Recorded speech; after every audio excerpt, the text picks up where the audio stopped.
Good evening friends, glitter star academy YouTube channel में आपका स्वागत है। सो फ्रेंड्स, आज का हमारा टॉपिक है रेखा चित्र। रेखा चित्र अंग्रेजी के स्केच का हिंदी पर्याय है। तो रेखा चित्र को अंग्रेजी में क्या कहते हैं? स्केच कहते हैं। हिंदी में लिखे हुए कुछ रेखा चित्र इस प्रकार हैं।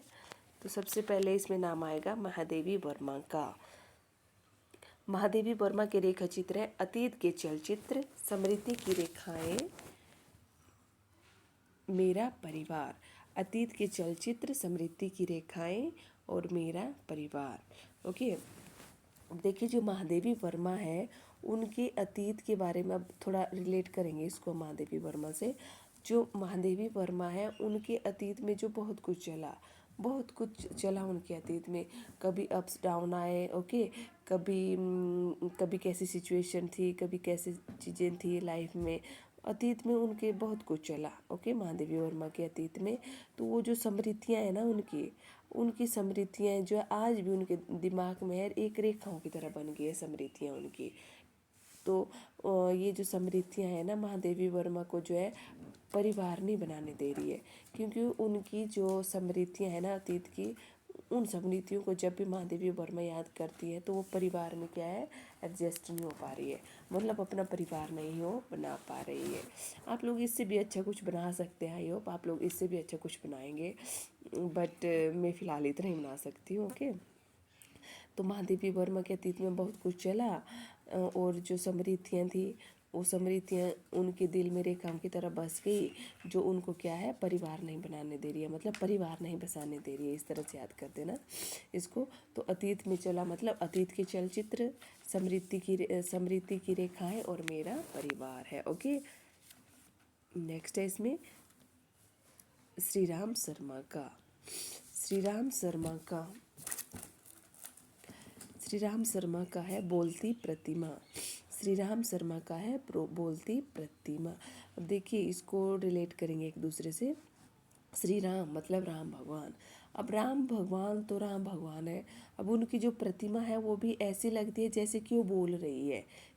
श्री राम की प्रतिमा भी बोलती हुई प्रतीत हो रही है। ओके, तो बोलती प्रतिमा किसकी है? श्री राम शर्मा की है। नेक्स्ट है इसमें इरेन, तो राम वृक्ष बेनीपुरी पर आ जाओ। राम वृक्ष बेनीपुरी की है माटी की मूर्तें, गेहूं और गुलाब, लाल तारा, मील के पत्थर।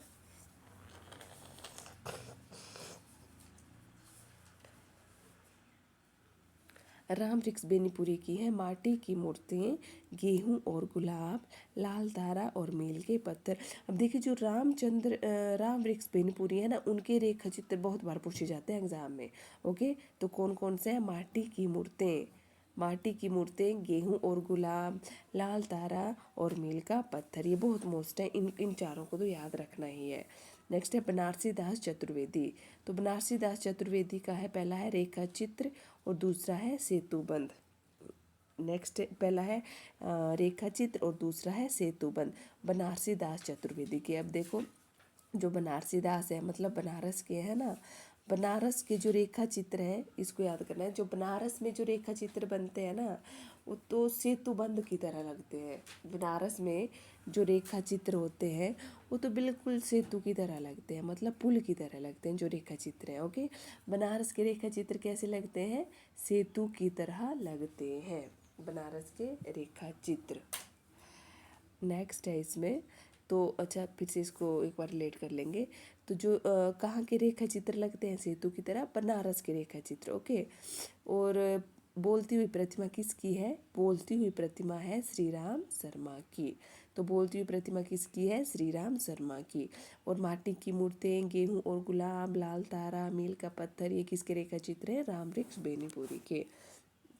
नेक्स्ट है इसमें कन्हैया लाल मिश्र प्रभाकर। माटी हो गई सोना, दीप जले शंख जले। माटी हो गई सोना, दीप जले शंख जले। तो ये किसके रेखा चित्र है? कन्हैया लाल मिश्र प्रभाकर के। देखिए जो कन्हैया है, कान्हा तो ऐसे भगवान है, कान्हा तो ऐसे हमारे देव हैं। वो तो माटी को भी क्या कर देते हैं? सोना बना देते हैं। माटी को सोना कौन बना देते हैं? कान्हा, कन्हैया बना देते हैं। और दीप जले शंख बजे। और जब भी कान्हा की मूर्ति या जब भी कान्हा कि हम पूजा करते हैं तो हम दीप जलाते हैं और शंख बजाते हैं। ओके, तो माटी को सोना कौन बना देता है? कन्हैया। और दीप किसके लिए जलाते हैं और शंख कब बजाते हैं? जब हम कन्हैया की पूजा करते हैं। नेक्स्ट है इसमें डॉक्टर नगेंद्र। डॉक्टर नगेंद्र का है चेतना के बिंब। डॉक्टर नगेंद्र का क्या है? चेतना के बिंब। डॉक्टर नगेंद्र मतलब नगेंद्र से बनाना है नाग। नाग कैसे होते हैं? हमेशा ही चेतना में रहते हैं वो, हमेशा ही चेतना में रहते हैं वो, बहुत ही शार्प होते हैं ना नाग, चेतना में रहते हैं हमेशा ही कि कब हम जो है अपना शिकार देखें या जब भी कोई उन्हें दिखाई देता तो बिल्कुल वो भाग जाते हैं, चेतना अवस्था में होते हैं। तो चेतना के बिंब किसका होगा? डॉक्टर नागेंद्र का। नेक्स्ट आ जाइए सेठ गोविंद दास का चेहरे जाने पहचाने। सेठ गोविंद दास का है चेहरे जाने पहचाने। अब देखिए जो सेठ लोग होते हैं ना, सेठ लोग होते हैं उनके चेहरे तो जाने पहचाने ही होते हैं, आम व्यक्तियों के चेहरे नहीं होते जाने पहचाने, सेठ लोगों के चेहरे जाने पहचाने होते हैं।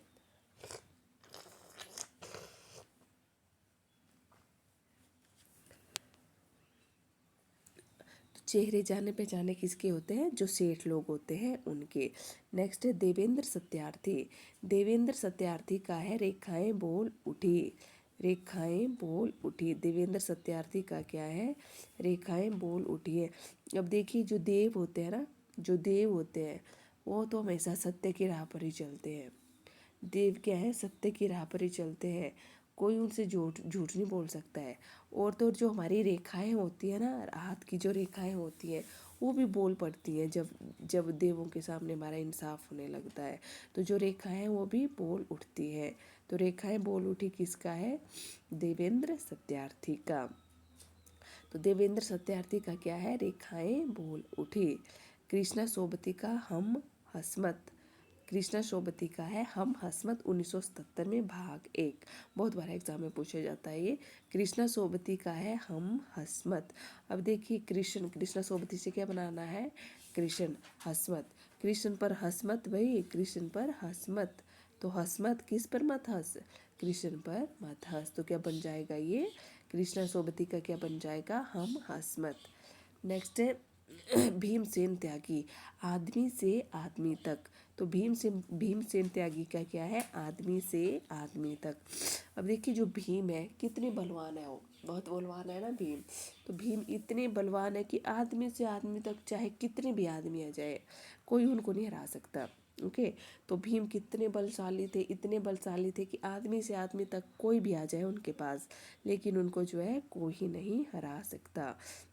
नेक्स्ट है सत्यवती मलिक। सत्यवती मलिक का है अमिट रेखाएं। सत्यवती मलिक का है अमिट रेखाएं। तो इसको कैसे रिलेट करेंगे? अब देखिए सत्यवती अमिट।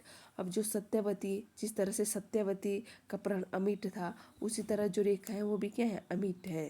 सत्यवती के प्रण की तरह रेखाएं भी क्या है? अमिट है।